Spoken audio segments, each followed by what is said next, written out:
Muy buenos días, hermanos, hermanas. Un placer saludarles en el amor de Cristo Jesús. Estamos gozosos en lo que se avecina ya como el fin del año y de verdad que ha sido una bendición tantas cosas que hemos pasado, algunas no tan agradables, otras de mucha bendición, pero a través de estos meses ya increíble que estamos a escasos 3 meses ya del fin del año. Qué barbaridad. Cómo han pasado los días, de verdad, cómo ha pasado el tiempo. Meditando en estas cosas y recordando las bendiciones de Dios y cómo a través de todo Dios ha sido fiel. Como digo, algunos de nosotros habremos pasado por dificultades y desavenencias y sin duda circunstancias difíciles. Y en todo eso hemos visto al final de la situación que Dios siempre fue fiel y que va a continuar siendo fiel. Hemos aprendido grandes cosas a través de las circunstancias difíciles que pasamos. Desde un lado de estas cosas no nos gusta pensar que las dificultades son nuestra escuela para graduarnos con este título de madurez. Nadie tiene pensado eso, nadie quiere enlistarse en esta universidad y sin embargo es mandatorio para todos nosotros, es algo que Dios tiene para cada uno de nosotros en diferentes tiempos, de diferentes maneras, bajo diferentes circunstancias. Pero a todos y cada uno de nosotros Dios nos va a hacer pasar por estas difíciles circunstancias, difíciles pruebas, para que podamos graduarnos al otro lado. Y no que seamos perfectos, no nos graduamos con un título de perfección en esto o aquello. Nos vamos a graduar con un título de madurez, donde hemos alcanzado ese lugar donde Dios dice, te he hecho pasar por las pruebas, te he pasado por el refinamiento, por el fuego y he terminado en ti. Y entonces nos va a llevar a estar en casa con Él para siempre. Eso es lo que la vida es aquí. A veces nos equivocamos pensando que la vida es otras cosas y cuando no nos va como queríamos, cuando no tuvimos el carro que hemos deseado o la casa, cuando no teníamos el empleo, cuando no nos dieron el ascenso, cuando qué sé yo. Y se nos olvida que no estábamos aquí para nosotros. Dios nos creó con un propósito y eso para traerle honra y gloria a su nombre. Entonces, esta mañana, mientras continuamos en nuestro estudio a través del libro de Hebreos, lo que vamos a ver aquí es la formidable manera en cómo Dios va a trabajar en nosotros y a la vez, no solamente está Él trabajando en nosotros, pero Él nos va a estar enseñando a través del testimonio de hombres y mujeres. Estamos a punto de comenzar el capítulo 11 en Hebreos y es una serie de nombres, tanto hermanos como hermanas en la fe, que al principio de sus vidas nadie daba un centavo por ellos y jamás nadie habría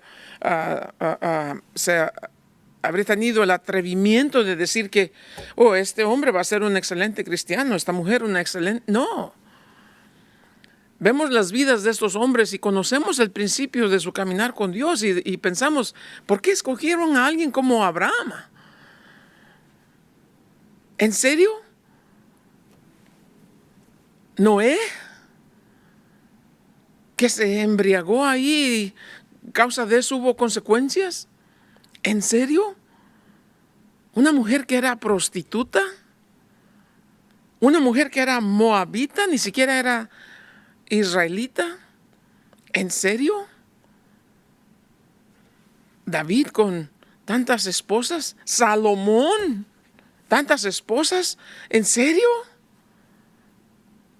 A través de ellos vamos a aprender. Jeremías, un hombre que se la pasaba llorando todo el tiempo. Pedro, que no conectaba su lengua con su cerebro. Pablo, un asesino, un terrorista, el criminal colgando en la cruz porque era un criminal. Y a él le fue hecho la promesa, hoy estarás conmigo en el paraíso. Entonces vemos estas cosas, vemos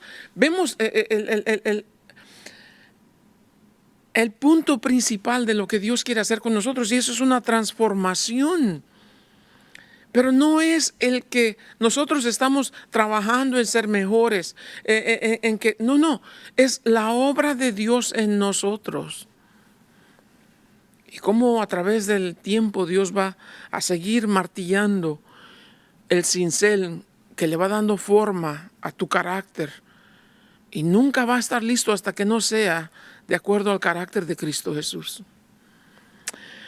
Amado Dios, en el nombre de Jesús venimos delante de usted, Señor, agradecidos por su bondad, por su misericordia. Dios, le pedimos que en este tiempo que dedicamos a escudriñar su palabra, usted nos hable, que continúe forjando en nosotros el carácter perfecto de Cristo Jesús.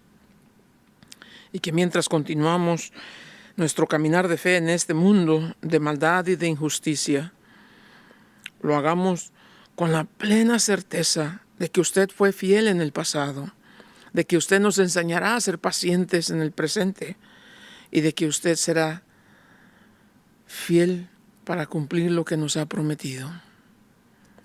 Gracias, Dios, por su presencia en nuestras vidas y por su plan y el poder que tiene para completar todo lo que usted ha decidido hacer en nosotros, con nosotros y a través de nosotros. Enséñanos, pues, Señor, se lo pedimos en el nombre de Cristo Jesús. Amén. Entonces, capítulo 10. La semana pasada les hablé acerca del versículo 25, nada más. 26, nada más. De lo importante que es entender nuestra salvación desde la perspectiva bíblica. Si hay algo que vamos a recordar de nuestra salvación es, leímos los versos en el libro de Hebreos exclusivamente, para que no nos tengamos que alejar tanto del punto principal. Leímos que Dios hizo una promesa y Dios es fiel para cumplir su promesa. Dios no miente. Leímos que la promesa que Dios nos hizo está anclada en la persona y la obra maravillosa de Cristo Jesús, que ascendió al cielo después de haber muerto por nuestros pecados y resucitado al tercer día, habiendo sido ascendido al cielo, sentándose a la diestra del Padre. Él es nuestra esperanza viva.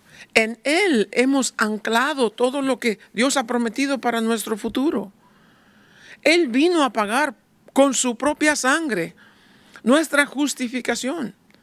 Él está intercediendo diariamente, 24 horas al día, 7 días de la semana, continuamente intercediendo por nosotros en nuestra santificación. Y cuando haya terminado, una vez habiendo terminado su obra en nosotros, Él vendrá a tomarnos de la mano y caminar con nosotros a través del valle de sombra de muerte. Y entonces estaremos en la casa del Señor todos los días hasta el fin del mundo. Será nuestra glorificación. Es Él. Todo inicia, todo se sostiene, todo se completa en Él. Nuestra salvación entonces por fe en Cristo Jesús es segura. Y la Biblia enseña acerca de esto. Hablamos de Juan 3:16. Hablamos acerca de Juan capítulo 5, verso 24. Juan 19, consumado es. Juan 20 y 21. Estas cosas se escribieron para que creamos. Tenemos esa certeza. Lo que el escritor de Hebreos está escribiendo en el verso 26 no se trata acerca de si vamos a perder nuestra salvación o no, porque somos salvos y nuestra salvación no depende de qué tan buenos, qué tan fieles, qué tan inteligentes somos. No, depende solamente y absolutamente en la obra redentora de Cristo Jesús por nosotros. Entonces nuestra salvación está segura en las manos de Jesús. Gloria a Dios que no la dejó pendiente en nuestras manos. Si no, entonces sí podríamos hablar de perderla. Pero está en sus manos y Él es perfecto. Leímos Romanos 8, 38, 39. Estamos ahora plenamente convencidos, sin ningún rasgo de duda, que no hay nada que nos pueda separar del amor de Dios que es en Cristo Jesús.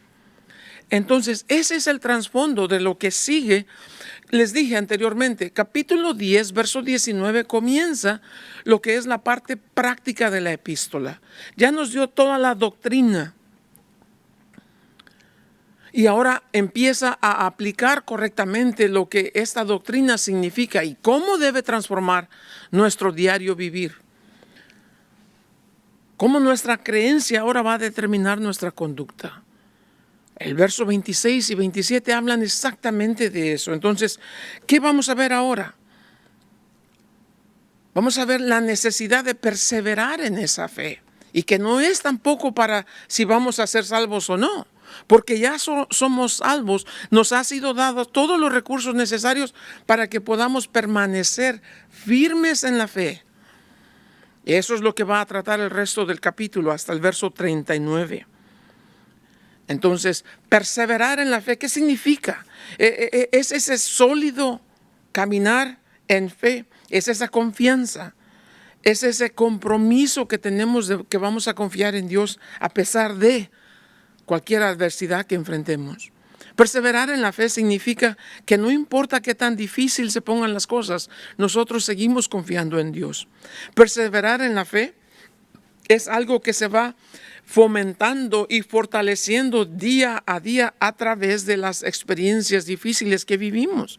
Perseverar en la fe significa que nos mantenemos en esa esperanza, aun cuando las cosas que vemos y padecemos no tienen sentido, porque creemos que eventualmente Dios cumplirá sus promesas.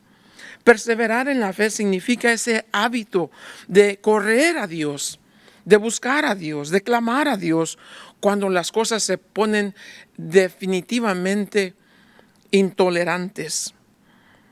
Perseverar en la fe significa que no estamos solos a través de la tormenta. Perseverar en la fe significa que Dios está en control de nosotros y de la tormenta. Perseverar en la fe significa que hemos llegado a creer que Dios es fiel y que no miente. En este mundo vamos a padecer dificultades, por seguro. A nadie le gustan las tormentas de la vida, pero las tormentas de la vida nos enseñan a conocer más de cerca a que es el capitán de nuestro barco en medio de las tormentas. Aun cuando Dios no calme la tormenta, calmará nuestro corazón en medio de la tormenta. Un día llegaremos al cielo y allá no experimentaremos más de estas cosas, pero mientras tanto aprendemos a confiar en Dios. Perseverar en la fe significa que nuestra confianza y esperanza están absolutamente en las manos de Dios. Perseverar en la fe significa que somos honestos acerca de las situaciones. No es como decir, porque soy una persona de fe, nunca debo decir, ay, qué difícil, ay, cómo me duele esto. No, somos honestos acerca de las circunstancias, pero somos también realistas acerca de nuestra esperanza.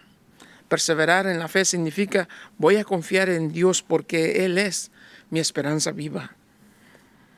Perseverar en la fe significa, Dios, te amo mucho más que lo que le temo a estos problemas. Mi amor por ti es más grande que mi temor a los problemas. Eso es permanecer perseverando en la fe. Entonces, versos 26 y 27 nos dan esa advertencia que ya vimos la semana pasada. Si pecamos voluntariamente después de haber recibido el conocimiento de la verdad, ya no queda más sacrificio por los pecados, sino una horrenda expectación de juicio y de hervor de fuego que ha de devorar a los adversarios. Si nos volvemos atrás a lo que antes éramos, ahora que somos salvos, ahora que somos creyentes, si le damos la espalda a Cristo Jesús y lo que Él puede hacer por nosotros, entonces vamos a arrastrar sobre nosotros mismos consecuencias que nosotros mismos vamos a traer sobre nuestras vidas. ¿Por qué? Porque sí es cierto que Dios nos ama, pero Dios también tiene que disciplinarnos. Y la forma más severa de disciplina es cuando Dios dice, quiere ir ahí, lo dejo que vaya ahí, pues. Pero de los resultados y consecuencias de su desobediencia, usted es responsable. Sí, Dios es así. Dios no te va a forzar a algo que tú no quieres hacer, aunque eres su hijo, aunque te ama. Pablo, escribiendo a la iglesia de Corintios, les dijo, mira, porque no nos examinamos a nosotros mismos, algunos de ustedes están enfermos, en severa disciplina, y algunos de ustedes, dice, ya hasta murieron. Juan dice, ¿hay pecado de muerte? Wow, wow. No está diciendo hay pecado de condenación, que ya que eres salvo vas a perder tu salvación porque pecaste. Todos pecamos. Esa es la realidad. Pero lo que nos está diciendo es que no se te olvide que cualquier cosa que hagas en desobediencia y en arrogancia por rechazar lo que Dios quiere hacer en ti, tú vas a ser juzgado por eso. Y ya vimos la semana pasada, vendremos al tribunal de Cristo. Ese es para los creyentes, ese es en el cielo. No para determinar si eres salvo o no, porque ya eres salvo, vas a estar delante de Cristo y tus obras van a ser expuestas. Si edificaste con oro, con plata, con piedras preciosas, o si fue solamente con hojarasca. Y una vez siendo pasadas por el fuego, vas a darte cuenta qué hiciste con la vida cristiana que Dios te permitió. ¿Qué hiciste con los recursos que Dios puso a tu disposición? ¿Qué hiciste con eso? Y de ahí determinará tu nivel de responsabilidad en el milenio y en el resto de la eternidad. No quiere decir que no estás en el cielo, pero te perdiste la oportunidad de servir a Dios en ciertas cosas que tal vez podrían haber sido para ti, de haberte mantenido fiel. No perfecto, fiel. Entonces, esa es la advertencia, versos 26 y 27. Versos 28 en adelante dice, el que viola las leyes de Moisés por el testimonio de 2 o 3 testigos muere irremisiblemente. ¿Cuánto mayor castigo pensáis que merecerá el que pisoteare? Fíjate, pisoteare al Hijo de Dios, 1. Tuviere por inmunda la sangre del pacto, 2. Con la cual fue santificado, e hiciere afrenta al Espíritu de gracia. 3 cosas. Y si te pones más minucioso, entenderías que está la Trinidad envuelta en esas 3 cosas. Y ellos entienden claramente esto, porque son hebreos, o sea, entienden la ley. Dice, recuerda que la ley tiene castigo para estas cosas que se cometen bajo la ley. Y si el castigo de la ley es severo para estos que desobedecen la ley, ¿cuánto más severo crees que debe ser el castigo para aquellos que desobedecen o rechazan el pacto que fue traído por uno que es más grande que la ley? ¿Entiendes eso? Es decir, si te quieres salir de este lugar donde Dios esté obrando en tu vida, trabajando moldeando tu carácter y volverte atrás, ¿por qué? Porque no me funcionó, porque las cosas siguen igual, porque no es lo que yo quería, no es lo que... Vuélvete. Pero de las consecuencias tú eres responsable. Ahora, en menos de un minuto les digo, recuerden que esto se escribe para los años 60 y algo más o menos. El templo todavía estaba ahí. Ya no había velo, pues se rasgó de 2, de arriba a abajo. No había arca, el templo estaba ahí todavía, vacío, pero estaba ahí. Y aún así seguían ofreciendo ofrendas y haciendo sacrificios, cuando no tenía ningún sentido. El sistema es obsoleto ya. Después de que Jesús murió, resucitó y ascendió al cielo, ya no tiene ningún sentido. Pero lo seguían haciendo. Eso es como decirle a Jesús, prefiero ir a hacer sacrificio de animales que recibir el beneficio de tu sangre. Prefiero hacerle caso a lo que dicen los maestros de la ley, los fariseos, que lo que dice tu Espíritu Santo.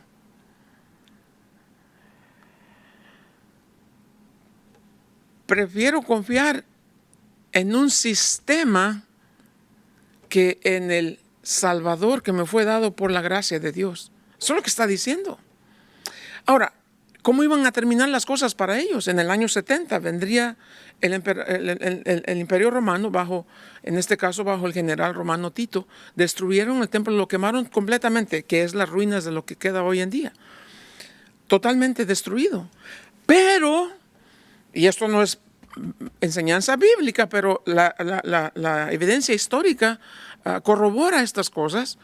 Pero antes del año 70, los hermanos, la iglesia que todavía permanecían en Jerusalén, recibieron por el poder del Espíritu una profecía. Vuelvo y digo, no es que está escrito en la Biblia, pero recibieron una profecía por medio del Espíritu y les dijeron que tendrían que salir de la ciudad de Jerusalén.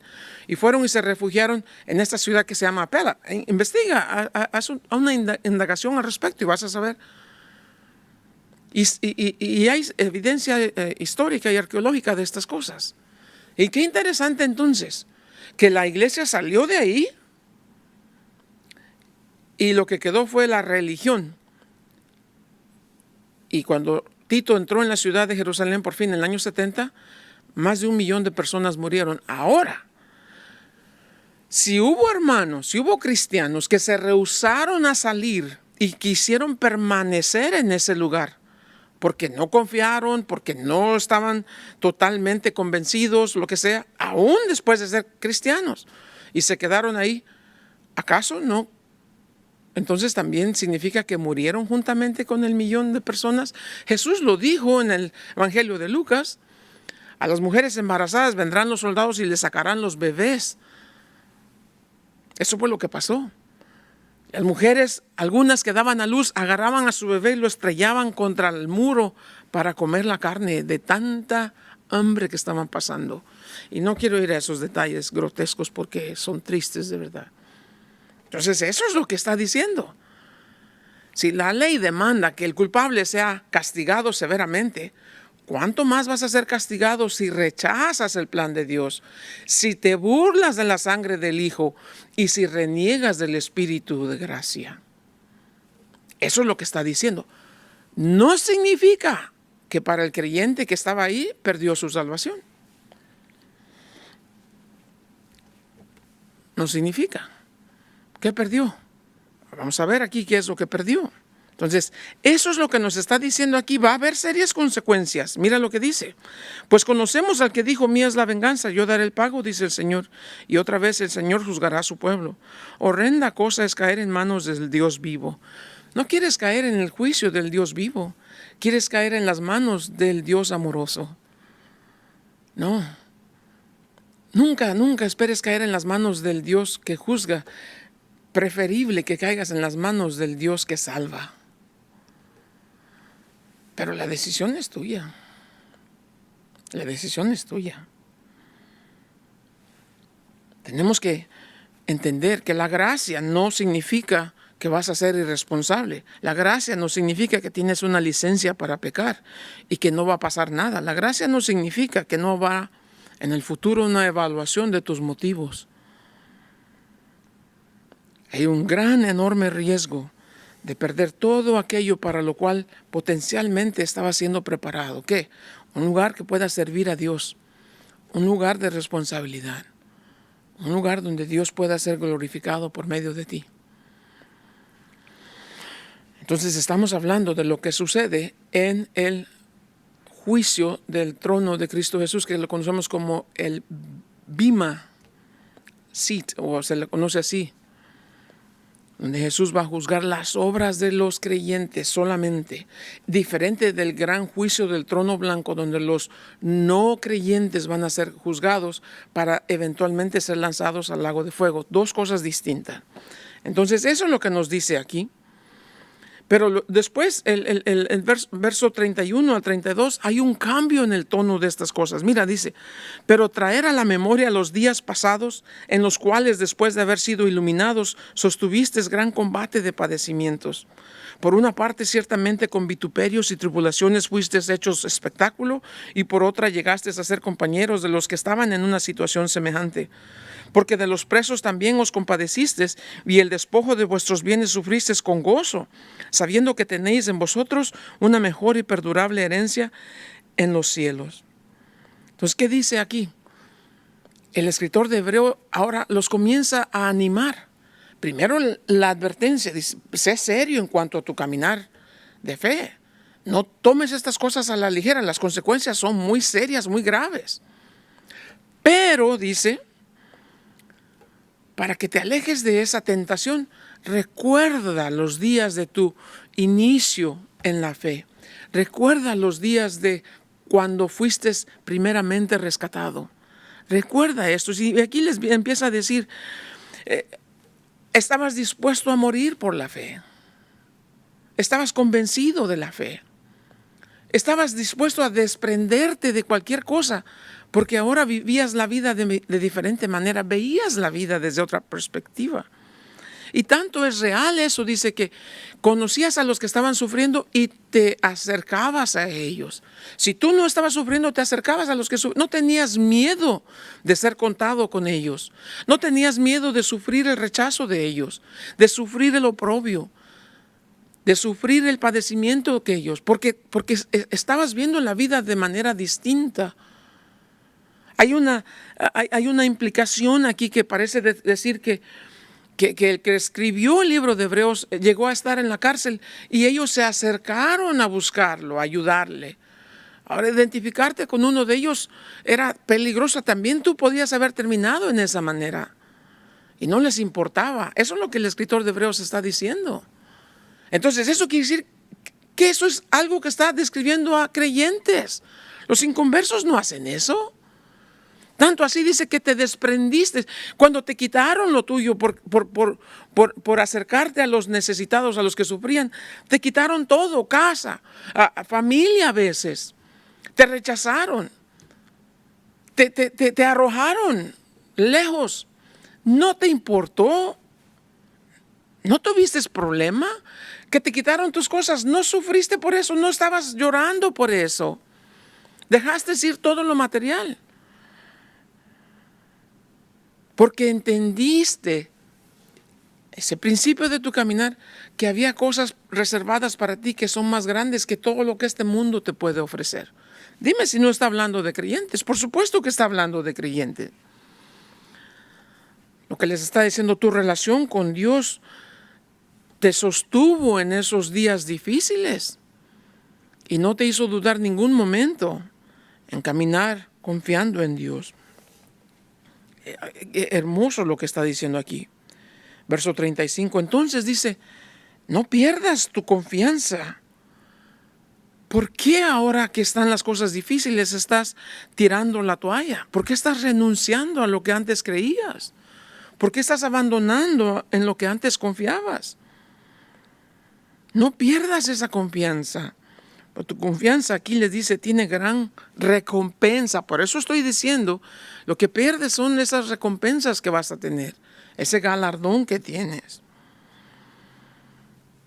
Entonces, verso 35 concluye ese párrafo y continúa animándolos, continúa exhortándolos. Puedes sentir en estas palabras el amor que tiene el escritor de Hebreos por ello. No tires tu confianza. No importa qué tan difícil se pongan las cosas, no abandones lo que antes creías. Santiago capítulo 1, 2 y 4 dice, tened por sumo gozo cuando estés pasando por esas dificultades, sabiendo que la prueba de vuestra fe produce paciencia. Eso es lo que necesita la persona. No perdáis pues vuestra confianza, que tiene gran galardón. Mira, verso 36, porque es necesaria la paciencia. ¿Qué necesitan estos hombres? No necesitan salvación porque son salvos. Si la salvación es el punto, si la salvación es el contexto aquí, les habría dicho, por lo tanto, necesitas ser salvo. No es eso lo que les dice, porque ya son salvos lo que necesitan. Aquí dice el verso 36, paciencia, perseverancia. Eso es la palabra paciencia aquí, perseverancia. Eso es lo que necesitas, por eso el título, perseverando en la fe. Necesitas perseverancia para que habiendo hecho la voluntad de Dios, ¿cuál es la voluntad de Dios? Que te permanezcas fiel, que sigas caminando, que sigas creyendo, que sigas confiando. Esa es la voluntad de Dios. Que te sometas a su voluntad, que confíes que Él tiene un plan perfecto para ti. Entonces dice, habiendo hecho la voluntad de Dios, obtengas la promesa. ¿Y cuál es la promesa? Jesús dice, el enemigo viene para robar y matar, destruir. Yo vine para que tengan vida y vida en abundancia. Esa es la promesa, vida y vida en abundancia. Entonces mantente ahí. Pero es difícil, mantente ahí. Pero no entiendo. ¿Y quién te dijo que ibas a entender todas las cosas? ¿Quién te dijo que tú vives por lo que entiendes? No, no vives por lo que entiendes, vives por lo que crees. Y lo que crees necesariamente no es lo que ves. Caminamos no por vista, sino por fe. Oh, es que es difícil. Sí, claro que es difícil. Pero para eso hay provisión. Verso 37 y 38 es una manera en que el escritor conjuga dos pasajes, uno de Isaías capítulo 26 y otro de Habacuc capítulo 2. El de Isaías capítulo 26 tendría que ver cuando el pueblo de Israel estaba a la espera de la invasión de parte de Babilonia, que iban a venir, iban a destruir el templo, iban a morir mucha gente, y iba a ser gran caos. Isaías dice, pero aguanta ahí, 26, versos 20 y 21. Dice, espera, se va a poner difícil y todo eso, pero no es el fin, porque dice, el que te sostiene no te va a abandonar. Aun cuando todo se derrumbe y todo esté en caos, confía, el que te protege, el que te guarda, es Dios. Confía. Y la mezcla que hace con Isaías y Habacuc capítulo 2 es que está diciendo, y aunque parezca difícil, en el verso 3 y el 4 de capítulo 2 de Habacuc, dice, aunque parece difícil, aunque no entiendes cómo se cumplirá la promesa, descansa en Dios, porque Él es fiel para cumplir lo que ha prometido. ¡Wow! Pero el punto es ese. El justo vivirá por la fe. Entonces tendrás que aprender a vivir por lo que Dios te dijo, no por lo que tienes enfrente. Que tu temor a las dificultades no sea más grande que tu fe en Dios. Fe es lo que, por eso perseverando en la fe es el tema. Interesante la manera en que él ha ido desarrollando aquí.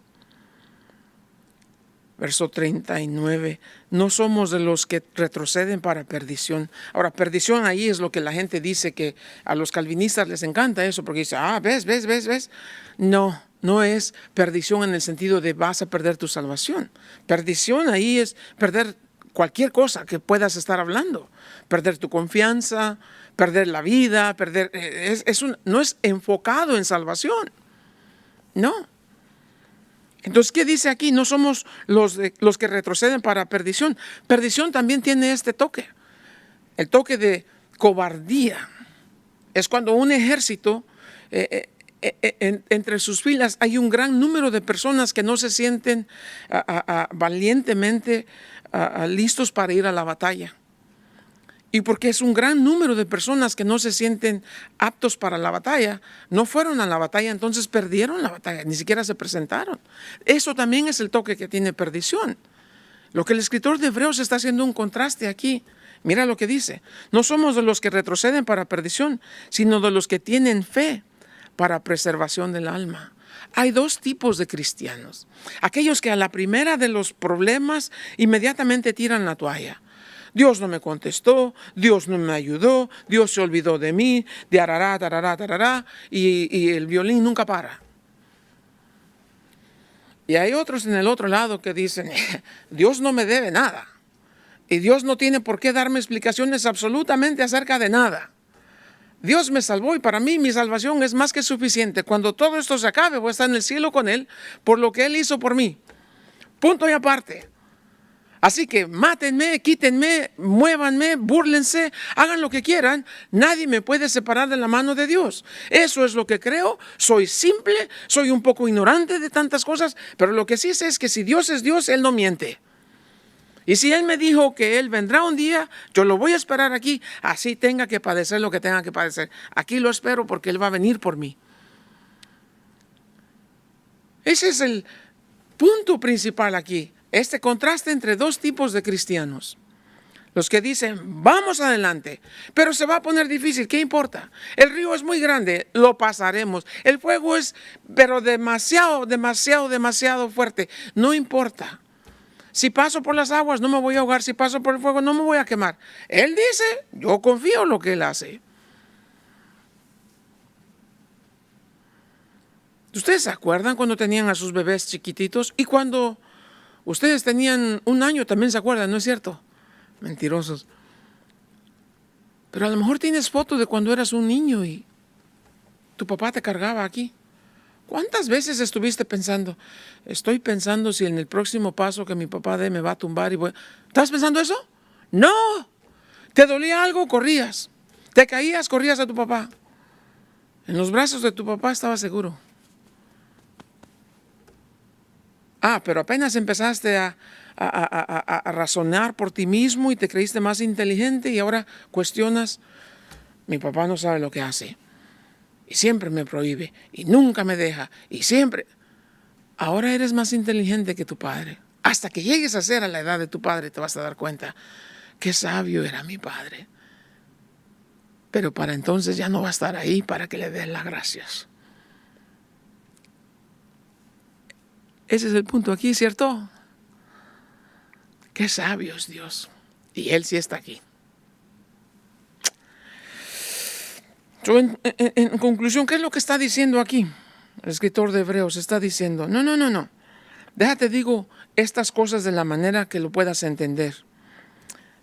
3 puntos prácticos para aplicar. Número 1.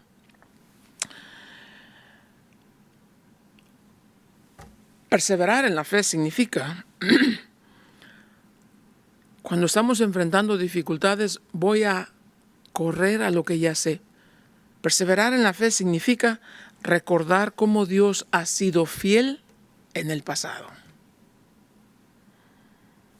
Por eso, no pierdas vuestra confianza. Salmo 77, voy a recordar tus grandes obras. Y me encanta uno que dice 1 Samuel 7:12. 1 Samuel le dice a la gente, bueno, todas estas cosas han pasado, pero tomen esa piedra, tráiganme esa piedra y pónganla aquí. Esta va a ser nuestra piedra. Y a esa piedra dice aquí, Ebenezer, porque hasta aquí nos ayudó Jehová.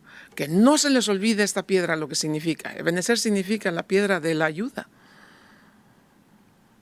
Cuando las cosas se pongan difíciles, recuerda que Dios siempre fue fiel para ayudarte.